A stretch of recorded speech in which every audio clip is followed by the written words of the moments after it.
लोकसभा लढवणारे निलेश लंके आधी माझ्यासोबत होते। स्वतः लोकसभा आणि पत्नीला विधानसभा देण्याची निलेश लंकेंची मागणी होती।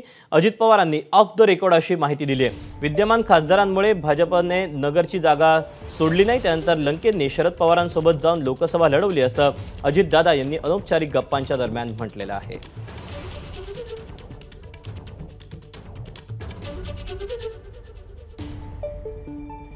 अजित पवारांनी हा अनौपचारिक गप्पांच्या दरम्यान एक गौप्यस्फोट केला। लोकसभा लढवण्याच्या आधी निलेश लंके हे आधी माझ्यासोबत होते। स्वतःला लोकसभा आणि पत्नीला विधानसभा द्यावी अशी मागणी निलेश लंकेंनी केलेली होती असं अजित पवार यांनी ऑफ द रेकॉर्ड सांगितलेलं आहे। विद्यमान खासदारांमुळे भाजपने नगरची जागा सोडली नसल्याचं देखील अजित पवारांनी म्हटले। त्यानंतर लंकेंनी शरद पवारांसोबत जाऊन लोकसभा लढवल्याचं अजितदादांनी म्हटलंय। अपडेट जाणून घ्यात राजू सोनावणे आपल्यासोबत आहे। राजू, एक प्रकारे अजितदादांनी हा गौप्यस्फोटच केलाय।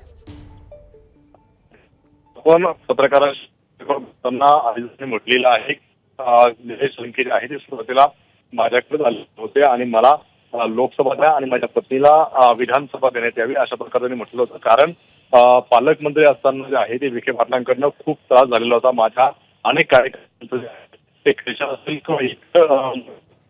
त्यामुळे माझे कार्यकर्ते शकत नाही, त्यामुळे तुमच्यासोबत नाही, मला तर तुम्ही लोक तयार आहे आणि स्वतः राजू, काही तांत्रिक कारणामुळे तुमचा आवाज नीट आमच्यापर्यंत पोहोचू शकत नाहीये, मात्र पुन्हा एकदा संपर्क साधण्याचा प्रयत्न करूया। तुर्तास धन्यवाद दिलेल्या सविस्तर माहितीबद्दल।